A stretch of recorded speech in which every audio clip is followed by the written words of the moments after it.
We're going to move ahead, and I'm going to ask all speakers to be a little bit tight because we are way behind at the moment, but a very important conversation, obviously. Shoaib Shah, Dr. Shoaib Shah, is the Research Officer with the Pistachio Grower Association. Most of you will have seen him at a pit group, but he started in January this year, so some of you may not have. He's going to give an overview of the research program that's been going on under a project that's been co-funded with Hort Innovation, for which we thank their investment, which is taxpayer funds, obviously. So you'll give a short presentation to give an update on what's going on. Thanks very much, Shoaib. Thank you very much, Brenda. Good morning, everyone. I'm short of time, so we had a very important discussion. So I will tidy up my presentation. Actually, so these are just the research activities what we are doing right now. We are doing these research trials. First one is the polymer and the low chill management in the bakery while we are applying the polymer treatments. The second is very important one, the Wickham oil toxicity trial.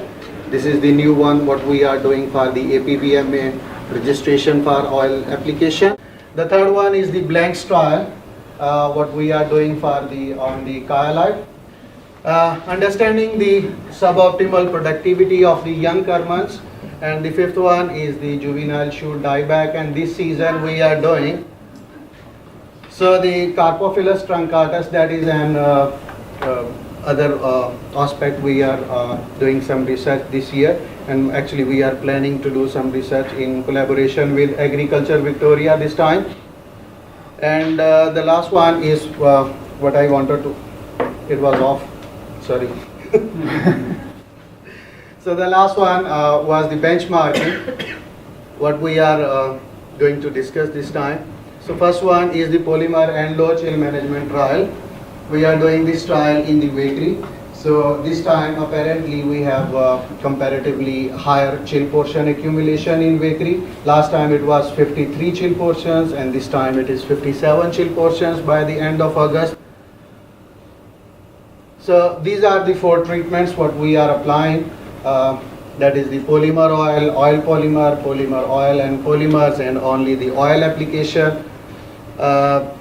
We are conducting this trial on a 2.6 hectares block where we are using 320 plants for overall, and the first bud burst was on 16th of September, while we observed the first flowering in bakery on 23rd of September. So this is the bud burst data. The highest one we observed in the oil polymer application, that is around 96.1%, while the minimum was in the oil application, that was 91.7%. But this is just the preliminary data. I'm not sure what is going on at the harvest, so actually we will get some good conclusive results at the end of the harvest season. If that will make any difference on the yield, that is very good. But if we will not have any significant effect on the nut quality and the total production at the end of the season, we will see that one. We have only the initial data for bud burst and the flowering one. So the flowering was maximum was 93%, while the minimum was 89% for this season. And so we had the highest bud failure in the control one, that was around 10.5%, while the minimum was 6.3%. That was in the mid of October. We did the last observation. This data is based on the observations which we had taken at the mid of October, on 14th of October. So these are just the preliminary results, but we will finalize this experiment and we can give some recommendations at the end of the season, because we don't know what is going to happen with the yield and the quality of the nuts at the end of the harvesting season. So the second trial we are doing, that is the VCAM oil toxicity trial. So the purpose of doing this trial is to get the registration for 6% oil application in the pistachio industry. You know, at this time Victoria is a bit more flexible for using the oil application, but in New South Wales and for the South Australia we need to get this permit. So we are doing this trial at 3 different locations: at Arimpal site in Mildura, in Kyalite, and in the Peringa at the Simpendorfer's farm. And we are using these treatments like the control 3%, 6% and 12%, while in addition we are using this 9% application in the Arimpal site only, not on any commercial orchard. So we are right now we are collecting the data for the bud burst and the flowering, that the higher concentration either it has any negative effect on the vegetative growth, on the bud burst, and at the end of the harvest season we will see if it is affecting any nut quality and overall production. The third trial we are conducting is the blanks trial, and that's going on the Kyalite actually. So this trial is based on the hypothesis that was made by the Dr. Jianlu Zhang, based on that historical data that if we have the minimum temperature between 1st September to 12th September, that will reduce the number of blanks overall. So we are conducting this trial on the basis of this hypothesis.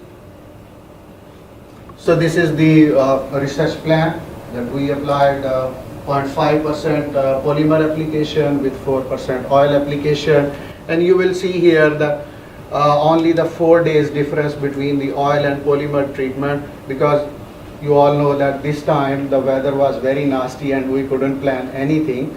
So that's why there is only 4 days difference. Otherwise there should be around 7 to 10 days difference between the oil and polymer application.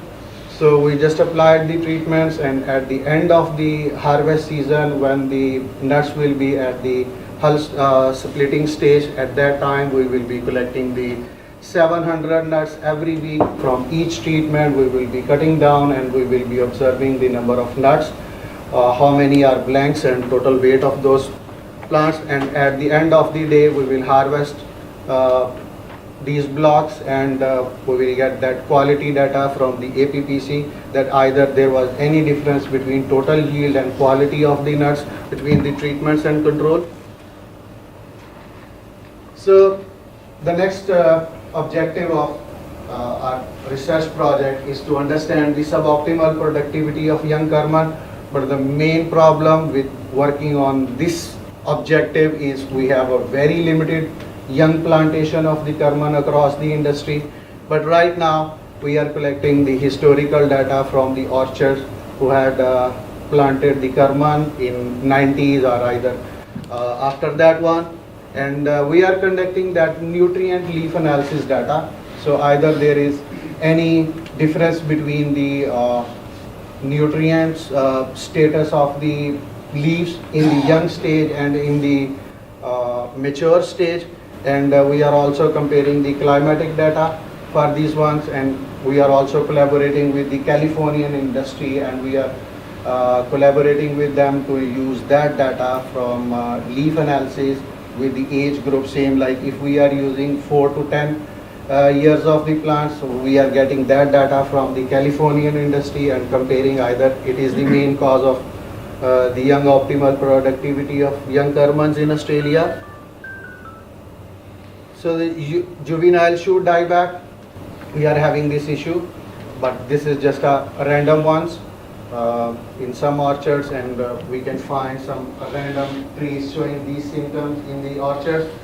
So our current understanding about this one, that if we apply the oil application more than 3%, that is actually causing the more severe symptoms in the plants, and the temperature, if we are applying the oil at around 2 or 3 degrees Celsius temperature, and that is causing the more severe problem.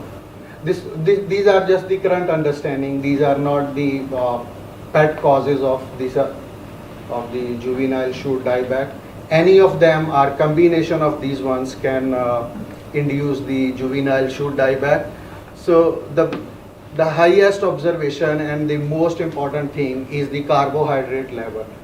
Like the last one, like if we have the severe symptoms of the dieback, that branches, they are showing a very low status of the carbohydrate, while the normal one, they have the comparatively higher carbohydrate levels in the shoots. So this year we are getting more observations. So if anyone of you guys have any symptoms of the dieback in your orchard, please let us know, and we will try to collect the more information so that we can have some conclusive evidence that what is the cause of the juvenile shoot dieback, because we have already done some pathological analysis in previous years and no pathogen was found. So it could be the combination of different cultural practices or environmental conditions. So please let us know if you will have any issues in your orchard. Carpophilus truncatus. This is the new pest, not a new one, but its infestation was higher this season, and we are expecting to have more severe attack this season. So right now PGA is collaborating with the Agriculture Victoria to have one project, a field-based project, to understand what is the life cycle of the Carpophilus truncatus in pistachios. The benchmarking one, you guys are receiving your benchmarking reports every year. So our objective is to let individual growers know where they are as compared to the overall industrial production values, nut quality, and this is actually providing us the opportunity that we can have a look at which growers are performing very well and which growers are not performing very well. I think the orchards where we are getting very low or comparatively medium production, they can work out with the growers who are performing very well, that how to increase the overall industrial production. So our main target for this benchmarking, that for the mature orchards specifically, we should have at least 3 tons of the production across the industry, and this is the minimum benchmarking we are assuming by this benchmarking reports. So if we can increase up to 3.5 and 4, that will be great. So this is the yield comparison for this year and for the different age groups. Like I want to explain only one of them, like specifically if we see that 7 years one, that we had the highest production, although this was the off year for most of the orchards, 2025, but still we had the highest production of 2.4 tons, but the minimum is 0. So our target is to achieve this 2.4 tons per hectare actually, that how we can increase this production and how we can increase the production of all the young orchards and all the young trees up to that maximum level. Here is the typical example of all three, maximum, median and minimum. The red dot, that shows the block of the specific orchard, and here we can see the first one, the minimum, that is on the 0, but the second one is around 0.8 tons per hectare, while the highest one that has 2.4 tons per hectare. So this is how we can compare that what is happening across the industry and where we are, and we can improve our cultural practices, and we can share the information. I think pistachio industry is very good in sharing the information, that everyone is sharing the information. There is no issue of some secret information here, so I think we can work out on that one, how we can increase our industrial production. This is the comparison of the mature trees for 2025. Although this was the off year, but the very good thing is that in 2023 we had 3.9 tons maximum. So that was also the off year. But this year we have the maximum value 5.4 tons per hectare. So it means although it was the off year, but our production has been increased.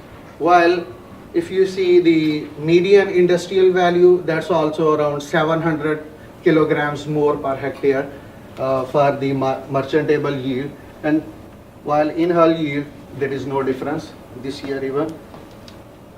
So here is the example of the mature orchard, where we have two different scenarios. That first orchard, that is at the top level, that's around 5.4 hectares per ton, 5.4 tons per hectare, while the other one that was around only 0.6 tons per hectare.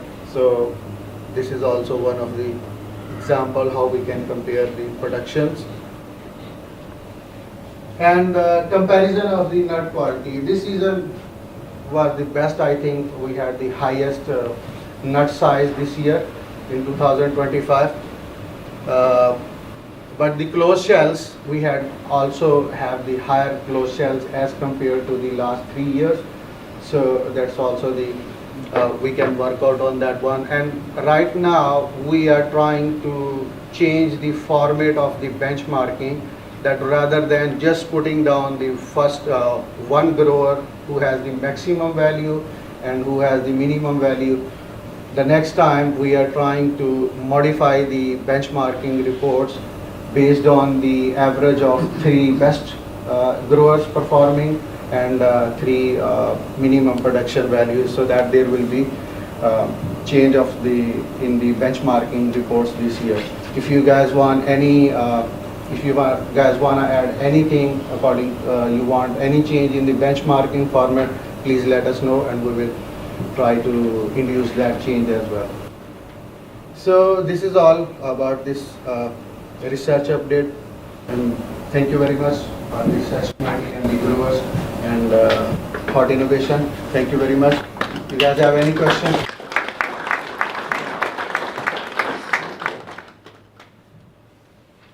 Any questions? Yeah, with the oil, what's the period as to why polymer works, and how long is the ideal time after spraying oil do you spray the polymer, and has it been mixed, fried, can you mix it together and spray it at the same time? No, actually the difference is that the polymer is a cooling agent. The what, sorry? Polymer is a cooling agent. So why we are applying this, that in the area specifically, if I mention the bakery, that has a very low chill portions. So that's always on the bottom. Like last year it was 53 and this year it is 57. So normally we need 59. The theory of applying the polymer for low chill management is that if we apply the polymers by the mid of August, that will increase the chill portion accumulation in the tree, because it will cool down the trees. So either it will be bit sunny or bit higher temperature outside. So if we apply the polymer, that causing the internal cooling in the plants.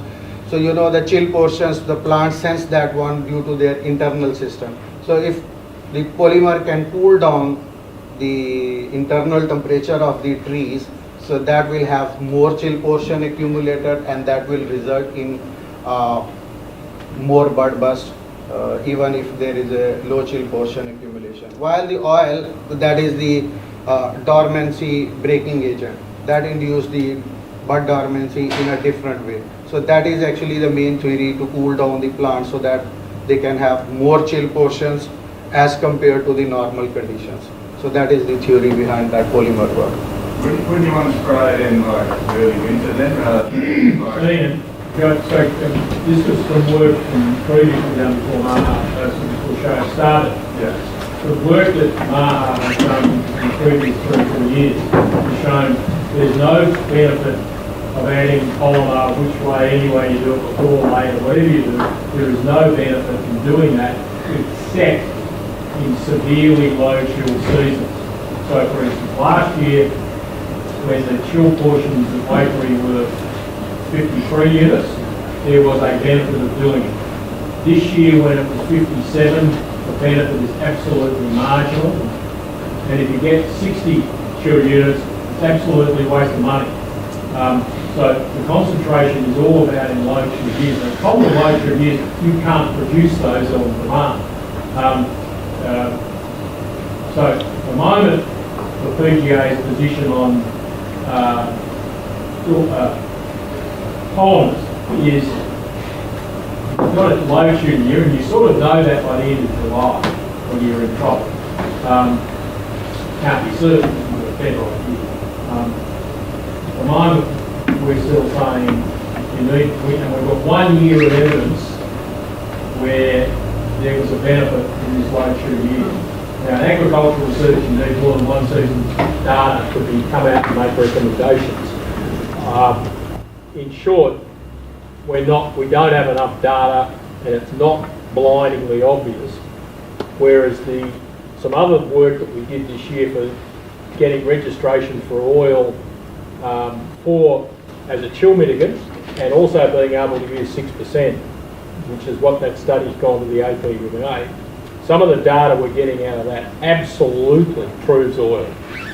Oil reconfirms everything we've known about oil, that it really works. But we're just really not in a position to make any serious kind of recommendations with respect to polymers at the moment. We just haven't got enough data to sell the growers, go out and spend money spraying polymers. But if you were going to spray, when you sprayed at the beginning of the winter, The original trial done by Maha 4 or 5 years ago, we started putting on polymer in July. There were 4 or 5 application dates from July through late August, and didn't produce any revenue. But they were reasonable duties. yeah, that's what I'm saying. I understand your logic, and I absolutely agree with your logic. Maybe there's another action that the polymer is doing that is not related to the cooling, because the best result you had there was oil polymer. Now that means the polymer was sprayed late August, so virtually no chill after that anyway. So maybe there's another, maybe there's something else other than the cooling. Yes, might be. You know what, Lee? We really don't understand the children born in the creeks. Yeah, well, the Riverland has to work till with it. Correct, So that's correct. Doing your research in the Riverland. That's why the research is being done in the river. That's why Wakery is probably the worst of the lot. Sorry,